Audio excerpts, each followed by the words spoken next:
Hello everyone, आज हम लोग सरफेस केमिस्ट्री चैप्टर का एक इम्पॉर्टेंट टॉपिक पढ़ेंगे, प्रॉपर्टीज ऑफ कोलॉइड्स।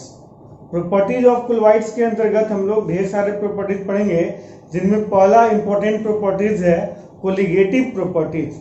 आप लोग सॉल्यूशन चैप्टर में पढ़े थे colligative properties, properties of solution which depend upon number of molecules of solute और solvent are called colligative properties, या number of molecules of solute पे जो डिपेंड करते हैं उन्हीं को कहते हैं कोलिगेटिव प्रॉपर्टीज।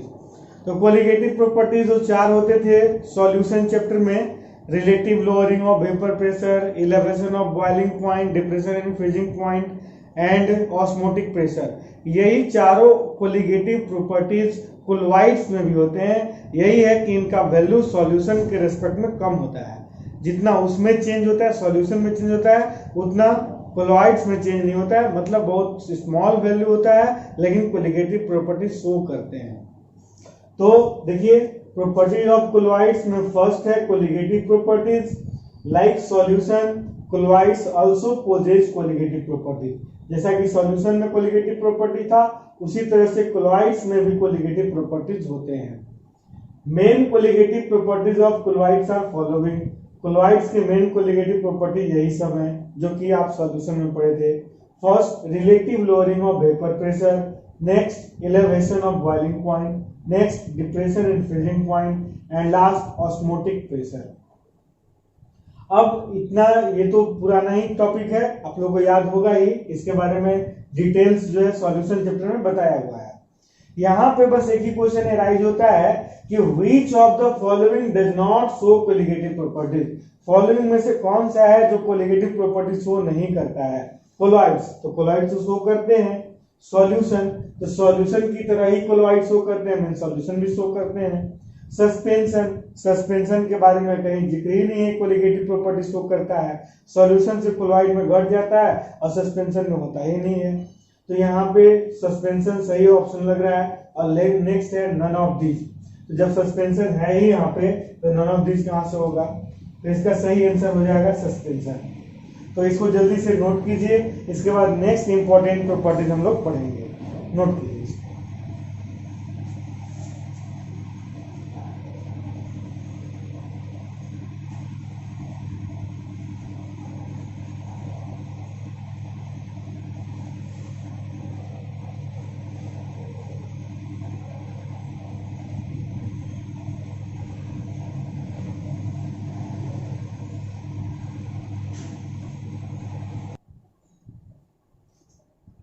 सेकेंड है मैकेनिकल प्रॉपर्टीज और ब्राउनियन मूवमेंट। तो ऐसा देखा गया है कि कोलॉइडल सॉल्यूशन में जितने भी कोलॉइडल पार्टिकल्स हैं वो सभी जिगजैग और रैंडम मोशन करते रहते हैं।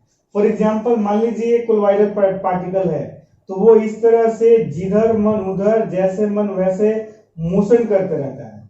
कोई फिक्स डायरेक्शन नहीं है, कोई फिक्स ओरिएंटेशन नहीं है कि किस तरह से कहां कितना मोशन करेगा। कोलॉइडल पार्टिकल्स जो हैं जिगजैग और रैंडम मोशन करते रहते हैं।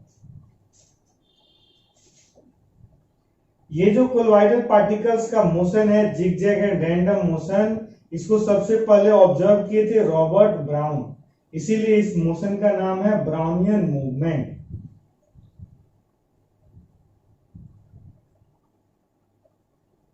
इसका फिगर अगर आप बनाइएगा तो सबसे आसान फिगर है, बस आपको जैसे मन वैसे बना देना है, और यही हो गया ब्राउनियन मूवमेंट। तो लिखना होगा लैंग्वेज, तो लिखिएगा in a colloidal solution, colloidal solution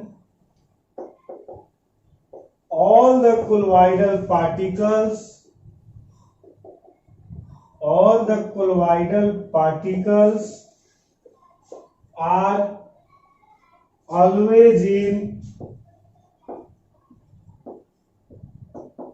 zigzag and random motion। zigzag and random motion में होते हैं, zigzag and random motion। this motion या movement of colloidal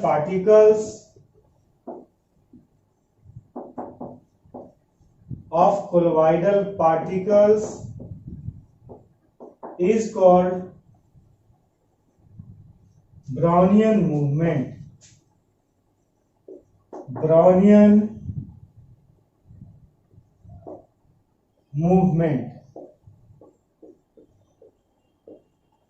Because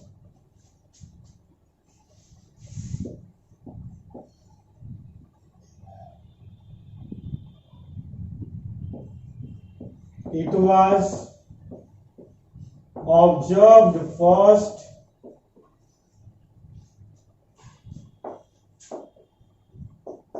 by Robert Brown.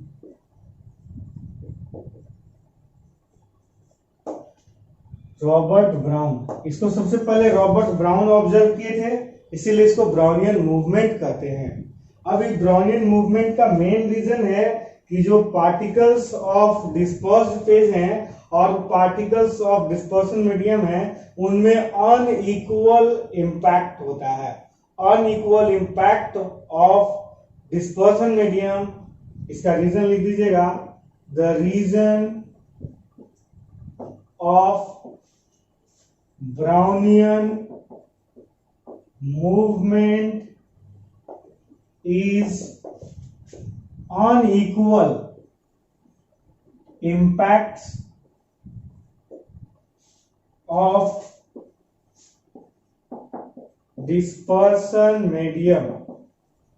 Dispersion medium का जो इम्पैक्ट होता है वो अनइक्वल होता है on particles of dispersed phase. Particles of dispersed phase, dispersed phase के पार्टिकल में जो अट्रैक्शन होता है डिस्पर्सन मीडियम का वो अनइक्वल होता है due to smaller size particles. Size of particle जैसे जैसे बढ़ते जाता है वैसे वैसे इम्पैक्ट जो है वो इक्वल होते जाता है और ब्राउनियन मूवमेंट घटने लगता है। अगर इक्वल इम्पैक्ट होना शुरू हो जाए तो ब्राउनियन मूवमेंट होगा ही नहीं। अब इसका फायदा क्या है तो आप जानते हैं, फॉर एग्जांपल आप समझ लीजिए कि मिट्टी को पानी में डिसॉल्व करके आप कोलोइडल सॉल्यूशन बनाए हैं। अगर मिट्टी के मॉलिक्यूल्स पानी में तैरते रहे तो वो कोलोइड है। अगर वो सभी नीचे प्रेसिपिटेट बन जाए, नीचे बैठ जाए तो कोलोइड्स खत्म हो जाते हैं। तो कोलोइड्स तभी तक हैं जब तक वो इस तरह से पूरे सॉल्यूशन में फैले हुए हैं। तो ये अगर इसी तरह से मोशन करेगा, जिगजैग एंड रैंडम मोशन करेगा तो वो नीचे बैठेगा नहीं, ग्रेविटी के इन्फ्लुएंस में नीचे बैठेगा नहीं, यानी कि वो तैरते रहेगा, उसी तरह से फ्लो करते रहेगा। यह कोलोइड को उनके स्टेबिलिटी में हेल्प करता है। अब इसका कंसिक्वेंस है, ये तो रीजन हो गया। अब इसका कंसिक्वेंस इसी में लिख दे रहे हैं, due to Brownian movement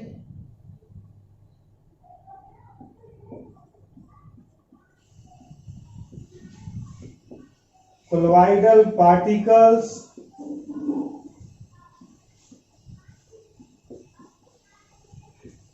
move throughout the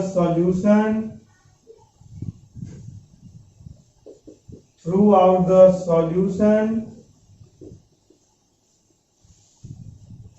and they can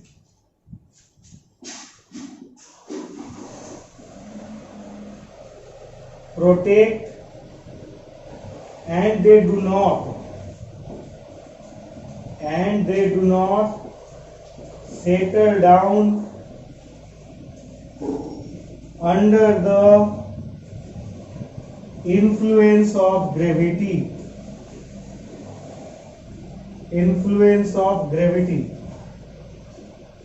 gravity के इन्फ्लुएंस में वो नीचे जाकर के बैठते नहीं है। Under the influence of gravity, that is it helps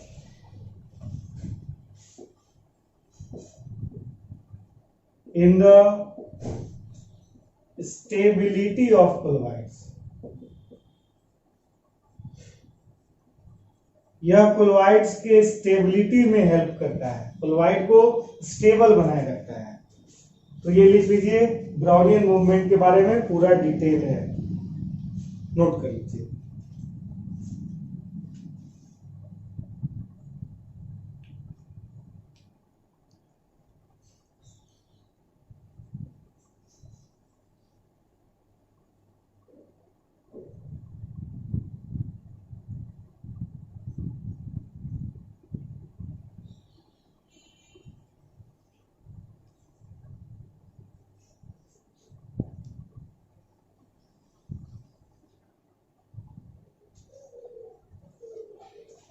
next properties of colloidal solution है ऑप्टिकल प्रॉपर्टीज, और ऑप्टिकल प्रॉपर्टीज का सबसे इंपॉर्टेंट एग्जांपल है टिंडल इफेक्ट।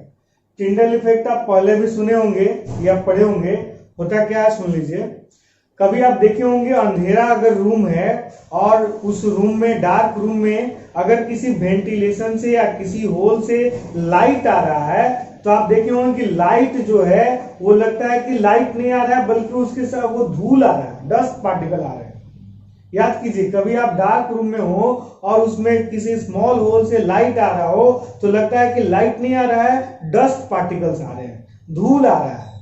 एक्चुअली में लाइट ही आता है। लाइट जो है अपने डायरेक्ट सीधे डायरेक्शन में स्ट्रेट लाइन में मोशन करता है, तो लाइट जो है होल से स्ट्रेट लाइन में मोशन कर गया और रास्ते में, उसके पाथ में जितने भी कोलॉइडल पार्टिकल्स थे वो उस लाइट का स्कैटरिंग कर दिए। Scattering of light by colloidal particles हुआ, इसी के चलते वो लाइट हमारे आंखों तक पहुंचा और वो पार्टिकल हमें दिखाई देने लगे। तो ये जो कोलॉइडल पार्टिकल्स का स्पेशल नेचर होता है, जो कि लाइट का स्कैटरिंग कर देते हैं और इसके चलते कोलॉइडल पार्टिकल्स दिखने लगते हैं, इसी को सबसे पहले टिंडल देखा था, इसलिए इसका नाम है टिंडल इफेक्ट। टिंडल ने सबसे पहले इसको ऑब्जर्व किया था, इसीलिए इसका नाम है टिंडल इफेक्ट। तो ये जो डस्ट पार्टिकल आप देखते हैं कि लग रहा है कि डस्ट आ रहा है, डस्ट नहीं आता है, लाइट आता है। डस्ट तो पूरे रूम में होता है, पूरे रूम में कोलॉइडल पार्टिकल्स होते हैं, लेकिन लाइट जिस स्ट्रेट लाइन में जाता है वहां के कोलॉइडल पार्टिकल्स दिखते हैं, और जहां पे लाइट नहीं जाता है वहां के कोलॉइडल पार्टिकल्स आपको दिखाई नहीं देते हैं। तो ये आप भी ऑब्जर्व किए हैं, लेकिन इससे पहले इसको टिंडल ऑब्जर्व किए थे, इसीलिए इसका नाम है टिंडल इफेक्ट। तो इसको लैंग्वेज में कैसे लिखेंगे, तो आप लिखेंगे कि when a beam of light,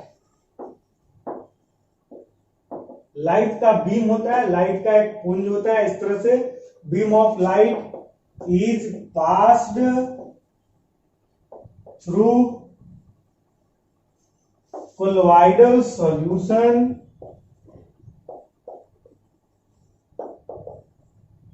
then the path of light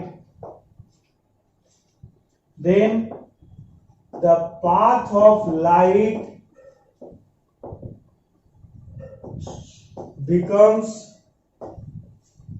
visible, दिखने लगता है, path of light दिखता है due to scattering।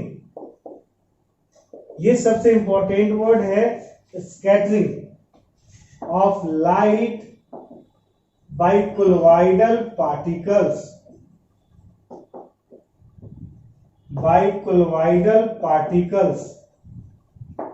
लाइट का स्कैटरिंग होता है कोलॉइडल पार्टिकल से, इसीलिए लाइट का पाथ दिखने लगता है। This phenomenon was observed first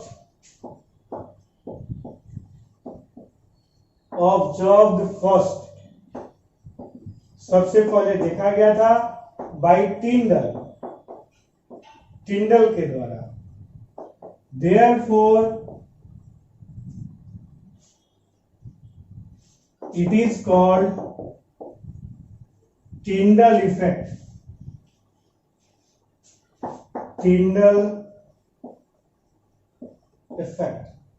इसीलिए इसको टिंडल इफेक्ट कहते हैं।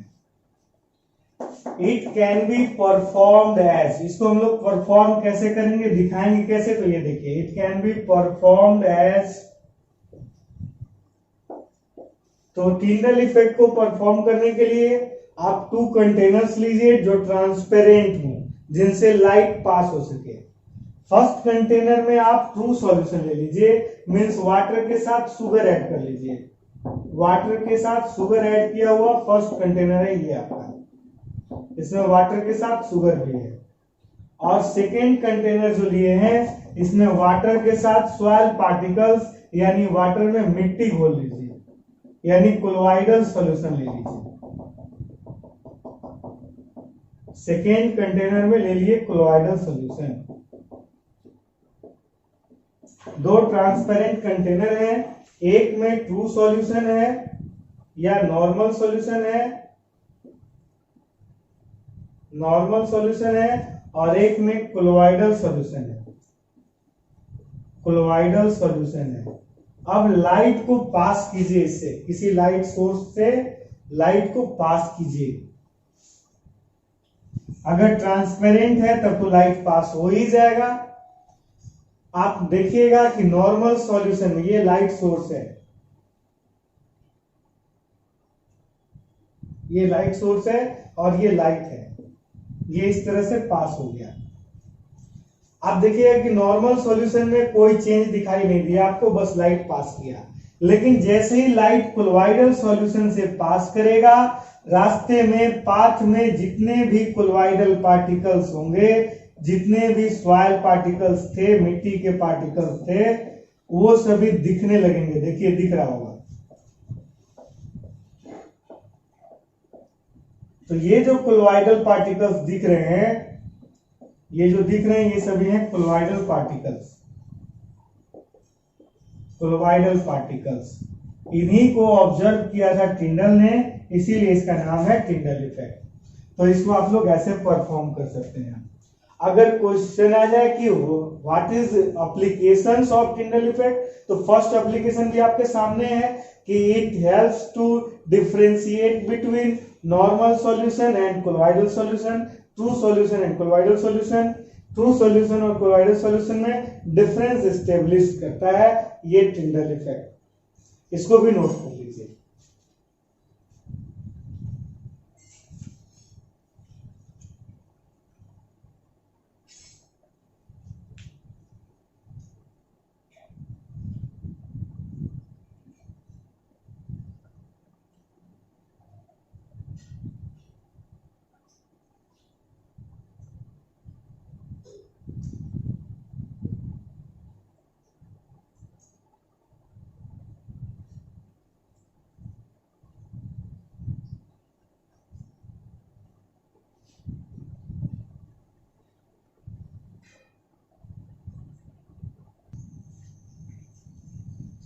अब नेक्स्ट प्रॉपर्टीज है, प्रॉपर्टीज में से नेक्स्ट है इलेक्ट्रिकल प्रॉपर्टीज। इलेक्ट्रिकल प्रॉपर्टीज क्या है पहले इसको समझिए, ये बहुत इंपॉर्टेंट प्रॉपर्टी है कोलोइडल सॉल्यूशन का।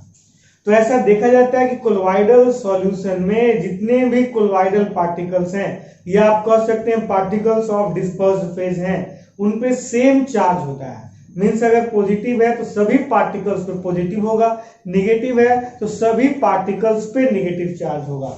मान लीजिए अगर सभी पार्टिकल्स पे पॉजिटिव चार्ज है तो सभी पार्टिकल्स एक दूसरे का रिपल्सन करेंगे। आप जानते हैं सेम चार्ज में रिपल्सन होता है। अगर सभी पार्टिकल्स पे नेगेटिव चार्ज है तो सभी पार्टिकल्स एक दूसरे का रिपल्सन करेंगे, और रिपल्सन करने से फायदा क्या होगा, ये एक जगह कलेक्ट एग्रीगेट नहीं होंगे, ग्रुप में नहीं आएंगे। ग्रुप में नहीं आएंगे तो नीचे बैठेंगे नहीं, प्रिसिपिटेट नहीं बनाएंगे। यानी यह कोलोइड के स्टेबिलिटी का सबसे बड़ा रीजन है। जो कोलोइडल पार्टिकल्स एक दूसरे का रिपल्सन करते हैं, एक दूसरे को दूर भगाते हैं, इसके चलते कोलोइडल सॉल्यूशन पूरे सॉल्यूशन में, कोलोइडल पार्टिकल्स पूरे सॉल्यूशन में फैले रहते हैं और एक जगह कलेक्ट होकर के नीचे प्रिसिपिटेट नहीं होते हैं, बैठते नहीं। यही चीज लिखे हुए हैं, देखिए in a colloidal solution all the colloidal particles possess same electrical charge। सभी पार्टिकल्स का चार्ज सेम होता है। Due to which they repel each other, इसके चलते हुए एक दूसरे को रिपेल करते हैं, दूर भगाते हैं, and they are distributed throughout the solution, और वे पूरे सॉल्यूशन में फैले रहते हैं। It is main reason for stability of chloride, यह क्लोराइड के स्टेबिलिटी का मेन रीजन है। अब इस आधार पे आप कह सकते हैं कि कुछ पार्टिकल्स पे पॉजिटिव चार्ज है तो उनको बोलेंगे पॉजिटिव क्लोराइड, और कुछ पार्टिकल्स पे नेगेटिव चार्ज है तो उनको बोलेंगे नेगेटिव क्लोराइड। पॉजिटिव क्लोराइड से कुछ एग्जांपल आप याद कर लीजिए, कैसे पॉजिटिव चार्ज होता है, कैसे नेगेटिव चार्ज होता है, ये अभी एक्सप्लेन करेंगे। लेकिन पहले आप ये जान लीजिए कि फेरिक हाइड्रोक्साइड है, जितने भी हाइड्रोक्साइड हैं, एल्यूमिनियम हाइड्रोक्साइड, टाइटेनियम हाइड्रोक्साइड, ये जितने भी हाइड्रोक्साइड सॉल्ट है, ये सभी पॉजिटिव क्लोराइड्स के अंतर्गत आते हैं। कैडमियम हाइड्रोक्साइड, इसके अलावा जितने भी ऑक्साइड हैं, टाइटेनियम ऑक्साइड, इसके अलावा मिथिलीन ब्लू जो कि एक डाइज में आता है, मिथिलीन ब्लू, हेमोग्लोबिन एटसेट्रा, ये सभी पॉजिटिव क्लोराइड्स हैं। और जितने भी सल्फाइड हैं, arsenic sulphide, cadmium sulphide, antimony sulphide, जितने भी मेटल सॉल्ट्स हैं, metal salts like silver, gold, aluminium, platinum, जितने भी है ये सभी, और एसिड डाइज भी इसी में आते हैं, एसिड डाइज, इसके अलावा क्ले, स्टार्च एटसेट्रा, ये सभी नेगेटिव क्लोराइड से कैटेगरी में आते हैं। पहले इसको नोट कीजिए, उसके बाद बताते हैं आपको कि ये चार्ज इस पे आता कहां से है, नेगेटिव चार्ज या पॉजिटिव चार्ज कहां से आता है।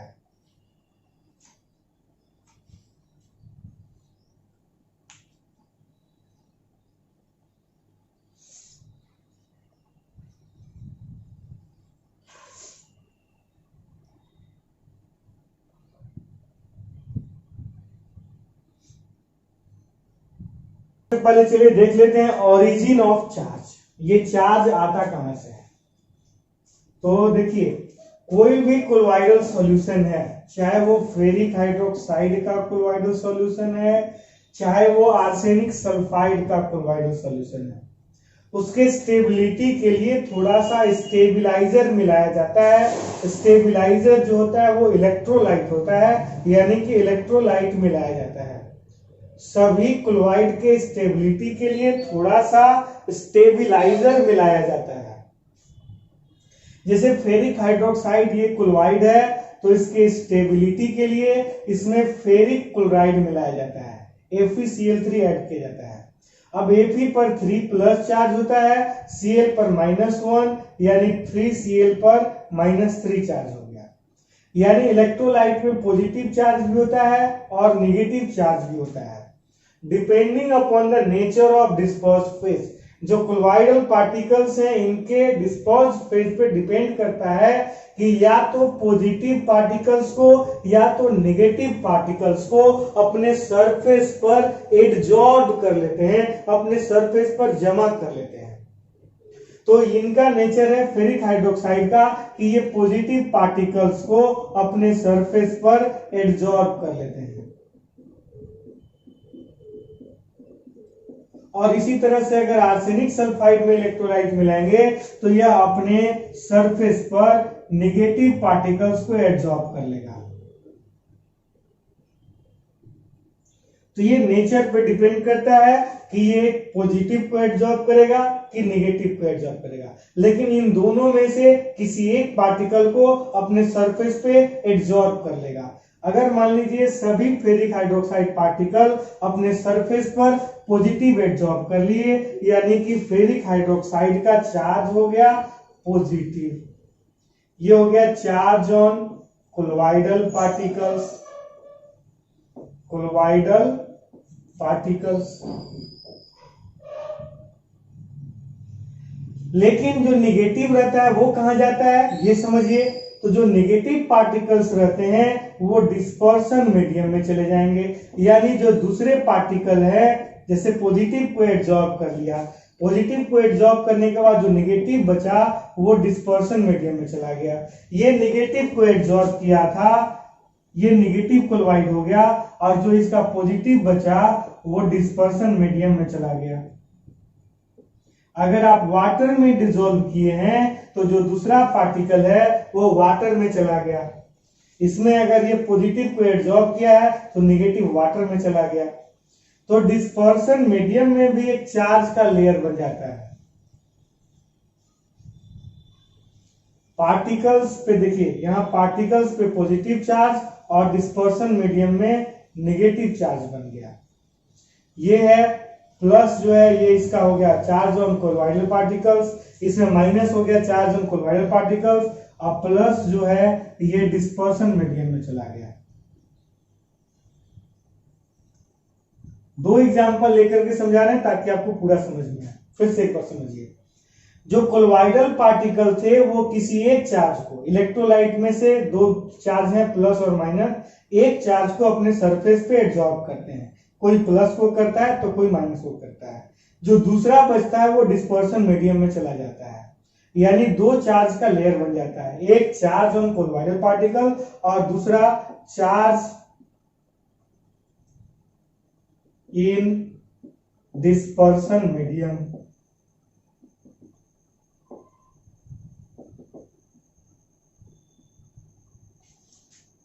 अब इसमें दो लेयर बन गया, एक पॉजिटिव एक नेगेटिव, एक नेगेटिव एक पॉजिटिव। इसको बोलते हैं electrical double layer, electrical double layer, electrical double layer. और इन दोनों चार्ज के बीच में पोटेंशियल डिफरेंस एक्ट करता है, उस पोटेंशियल डिफरेंस को बोलते हैं जेटा potential.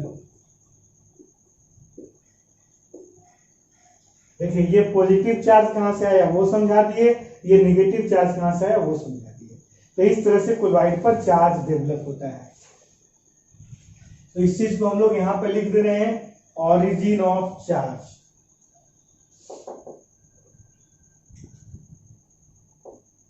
Some amount of electrolyte are added, some amount of electrolyte are added for stability of every colloidal solution। प्रत्येक कोलॉइडल सॉल्यूशन के स्टेबिलिटी के लिए स्टेबिलाईजर यानी इलेक्ट्रोलाइट मिलाया जाता है। Depending upon the nature of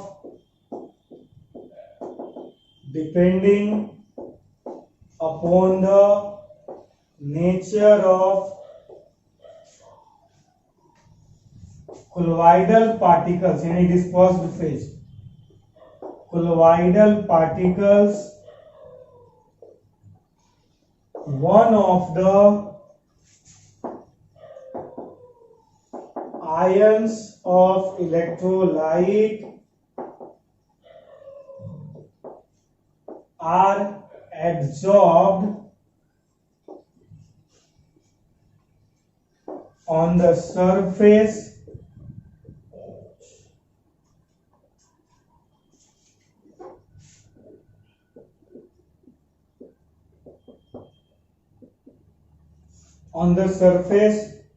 of colloidal particles and the other ions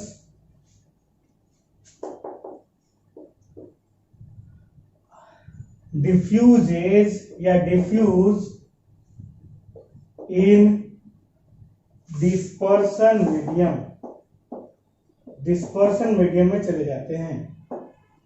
dispersion medium thus two layers of charge is created.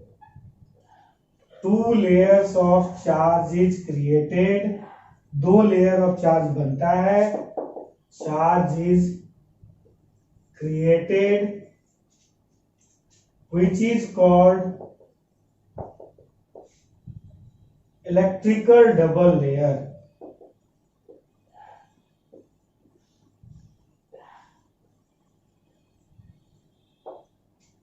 And the potential created between these two layers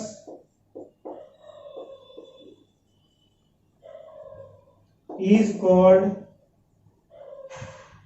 zeta potential. इसी को कहते हैं जेटा potential. यही हो गया origin of charge. इसको भी note कर लीजिए.